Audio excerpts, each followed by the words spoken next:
Hey everyone, and welcome back to a budget reset for the month of April. If you're new to these videos, each month I have been sitting down and I start doing a budget reset, which is essentially looking through my entire budget as a working full-time content creator. And essentially I look through my income, my expenses, and kind of shed a little bit of transparency on what we're actually spending each month and what we're earning and basically what our finances look like, because I think that people probably don't talk about money enough. So we're going to be talking about all the income and expenses that I had during March, and March was like a kind of a bit of a funny month. I feel like it pretty much worked out how I had essentially assumed it would. There's not much else to say really. I think the budget itself was pretty good, and I think we ended up with a really similar amount to what I had expected or projected for the month. So in terms of leftover money, which is kind of a good thing because obviously sometimes with your budget you can really over project or under project, and it's the worst. And sometimes like some months just feel like you're scraping by, especially with content creation income and the fact that it can be so up and down, and it is hard to predict exactly what you're going to be earning in any given month.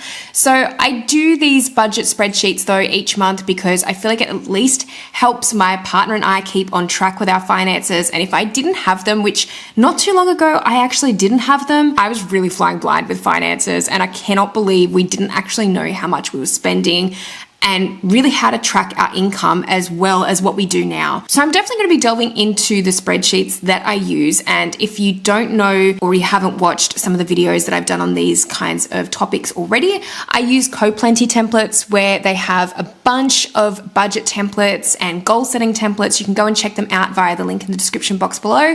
It is an affiliate link and there is a discount code there. So if you are interested in any of the budgeting templates or goal setting templates, definitely feel free to use that code. I just really love using them because they have a really wide range of great budgeting templates, which for me, I feel like just keep me so on track each month. But also they've got some travel budgeting templates, which I've been finding really useful lately for a couple of trips that I have coming up. And yeah, I just really enjoy using them. So definitely feel free to go and check them out via the link in the description box. But yeah, in terms of March, like I still feel like it was probably a mid-spend month. Like it wasn't as high spend as February. February was atrocious when it came to our finances. Oh my God.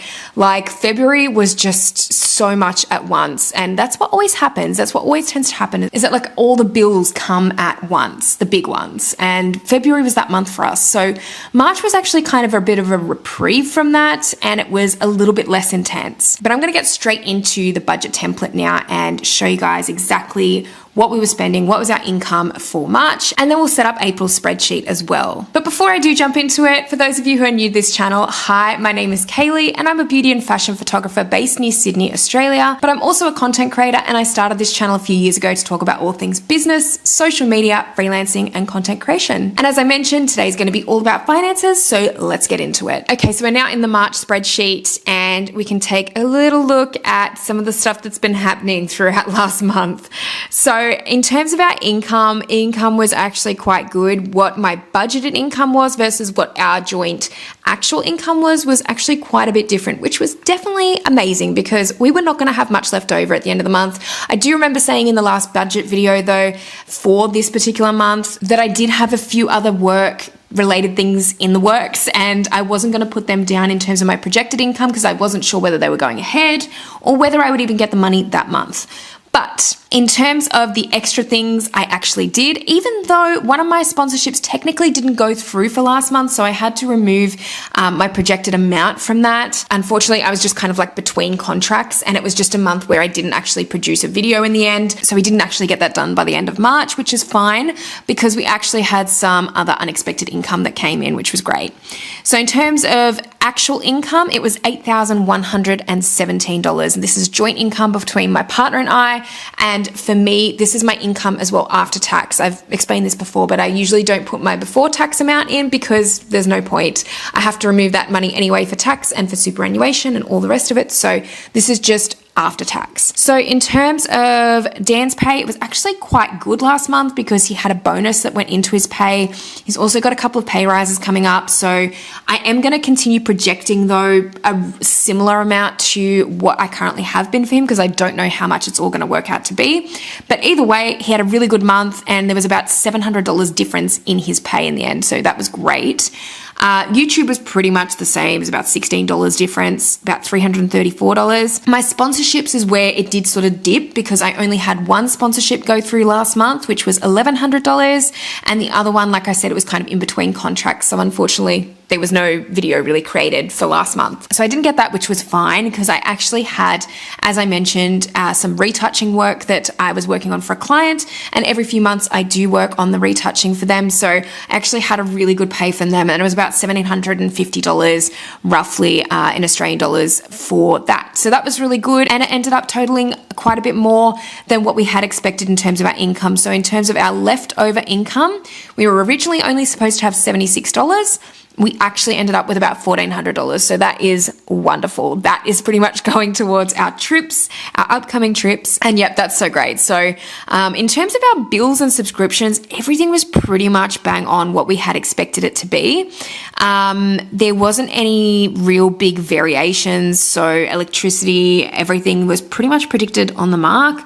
The only thing that was a little bit different actually was the mortgage over here. So the mortgage I had predicted to be 2,925. So actually I've got to change this actual amount back to 2,996 because I actually called the bank, and this was the whole thing, was that I expected after the interest rate decreases that at some point we would have this reflect in our home loan, and I thought it was going to be this month.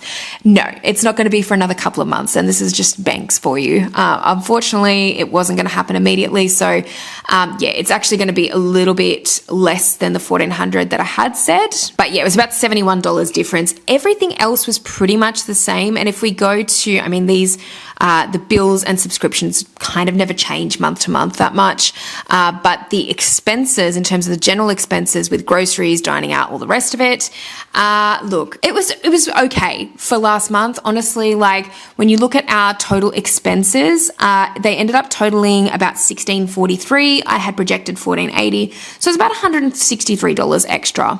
I am pretty proud because we didn't go a full $600 this month for dining out like we did the previous month. We did try and cap it a little bit more, but still about $100 over budget, which wasn't great. But we were a little bit under with groceries, and we were a little bit under with fuel as well. So that was okay. There was a couple of unexpected expenses, like in terms of for the home, and then also a little bit like a few $100s for our trip that we've got upcoming. So we've got actually a trip to LA that is pretty much in a few days' time, which is more work related. We don't have too many out-of-pocket expenses for that specifically at the moment, but for our other trip to Japan at the end of April, we do have a few expenses, and this was actually an amount for a deposit on one of the other Airbnbs that we were booking. We had something similar happen, I think, the month before. So it wasn't necessarily unexpected. It was just that we took it out of the money that basically we were getting in the month anyway, because we ended up being over with what we had projected. So in terms of the savings, I haven't filled in the savings section over here for March. We're pretty much just going to use that roughly $1,300 or so just to put into our savings or into our trip account and basically do that for this month. Everything else, yeah, it was pretty much on par. No really nasty surprises in terms of expenses last month, and it was quite good in terms of the income. It wasn't really what was projected, so that was good at least. So yeah, in terms of everything else, I'm pretty happy with our expenditures for March, but in terms of April I think is going to be a little bit different. It's going to be kind of intense, I think.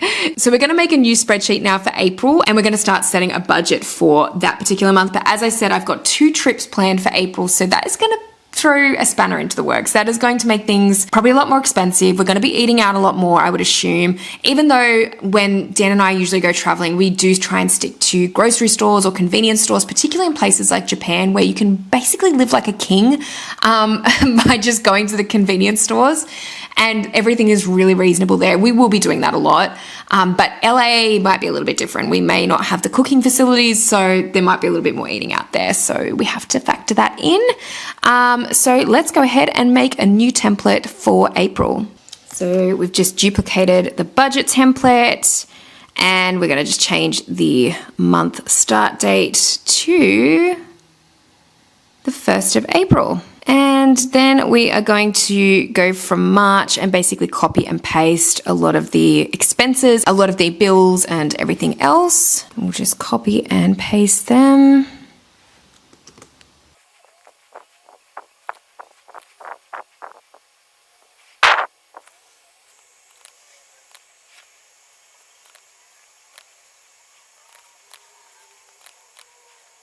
Okay, so we've just copied and pasted a lot of basically the titles and headings and all the bills and everything from March. And now we're going to actually start putting the expected amounts in. So first off, I'm going to do Dan's pay. So I've got the pay date there for some reason as the 25th of February. That will be around the 25th of April. Expected amount, I'm going to put down as about 4.3. I don't know if it's going to be a little bit more than that. I think it probably will be a little bit more than that, to be honest, but I don't want to overcommit. I don't want to over budget because I've done this before and it's the worst when you over budget and you don't have anywhere near the amount that you had expected. So we're just going to do that. YouTube, I'm just going to put in as 350, actually maybe 330, and change that to the 24th of April. My sponsorships are due to total to about 2,675 this month. So we'll see how that goes. I'm just going to not worry about changing the dates for now because I don't have a mouse on my laptop currently and it's taking too long. In terms of retouching, I don't have any expected retouching next month, so I'm just going to remove that. I'll leave UGC up there as more of like a heading. And in terms of that, I think for UGC, I have maybe a $400 one in the works at the moment. So we are going to leave that in terms of my income and Dan's income. So roughly about 7.7 is projected. We'll see if there's anything else in that amount and whether that changes. But at the moment, I don't really want to, again, over project. I usually don't put anything down for my photography business a lot of the time unless I have something absolutely deposits locked in, everything's locked in. So I just have had too many instances where things don't go ahead and then you end up, again, over projecting, you don't end up getting the money and it's a really tough time when you don't and you had expected to. Now, in terms of like electricity, internet, pretty much everything is going to be the same there. I don't believe there's any big bills coming in for April, which is wonderful. In terms of all the dates as well, just imagine that most of them will say April. There's a few like quarterly bills kind of from this point downwards, which are not going to be due for a little while yet. But in terms of everything else, that should pretty much be our expenses. That's not really going to change. Same with these subscriptions. They're pretty much going to be all the same. I don't see anything else really creeping in there at all. And in terms of some of our other expenses, look, I think I'm going to have to change the groceries and dining out for sure, because as I mentioned, this is going to be a month where we're going to be going on several trips and we just know that there's going to be a little bit of dining out. Having said that, we have other savings we can use for things like shopping and all the rest of it. But in terms of actually budgeting aside, I think we'll do that mainly for some dining out. So I do still want to kind of cap the dining out and some of that will be claimable on tax. So I will be able to use some of the money that I already have in savings accounts and things like that to pay for it.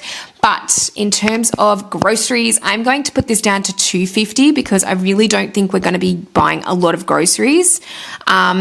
Dining out, I'm going to up that to $600. In terms of fuel, we probably won't get to $200 worth, but I usually try and have about $200 in my budget for it just in case. For home, we're not probably going to be buying anything for the home in particular. Shopping, I've already done a little bit of shopping this month with some of my savings, and yeah, like in terms of anything else, like I don't really have anything specifically for shopping that I'd probably want. I mean, obviously when we go overseas, we probably will do a bit of shopping, but again, we've got savings accounts, so we won't really be taking out of our budget next month for that.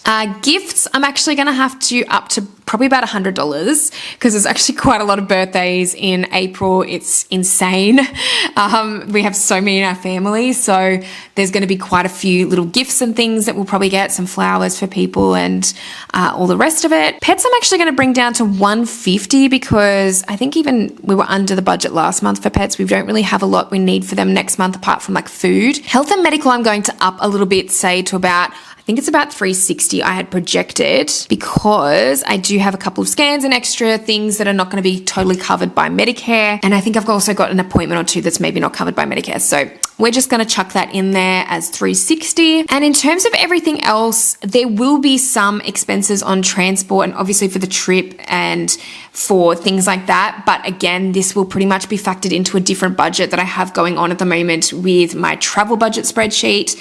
If you want to see more videos on that, I can definitely do more videos on the travel budgeting. But I think for now, we'll just be leaving that as it is. Most of the money that we will probably take out of next month's budget will probably be for food. In terms of our debt, mortgage, credit card, and car loan is all going to be staying pretty much the same. Or actually, the mortgage needs to be switched to 2,996. And in terms of the savings, let's see what we have left over. So there's actually not a huge amount left over, pretty much about $858. So yeah, not a huge amount. 858 though, I would say is just going to go straight into our savings account for our trip, but just the general savings account. So we're just going to put, I think it's 858.91.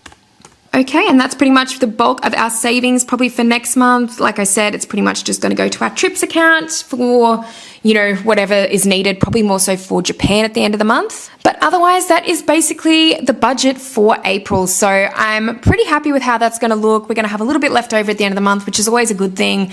There's been too many times in the last few years where it feels like you're just breaking even and you're just basically spending everything that you're earning each month on bills and all the rest of it. So I'm really happy with this budget for next month. And I've kind of left it a little bit flexible too, because I think as well, you never know what's going to happen on trips, and trips can be expensive. So we're just going to see how we go, and hopefully this is going to cover us for the next month. Well, thank you so much for watching this video today, and if you liked it, please give it a thumbs up. And if you haven't subscribed to my channel already, make sure you do, because I'll be posting a lot more videos like this one in future. If you do budgeting each month, let me know how your March went. I would love to hear, and even let me know how you're going for April and whether you want to see more videos like this one, because I would love to do more financial videos in future. Also, make sure to hit the notification bell to see all the videos that I do have coming up, and also any updates that I have from my channel too. But that's all from me today, and thank you so much as always for watching. I'll see you in the next video.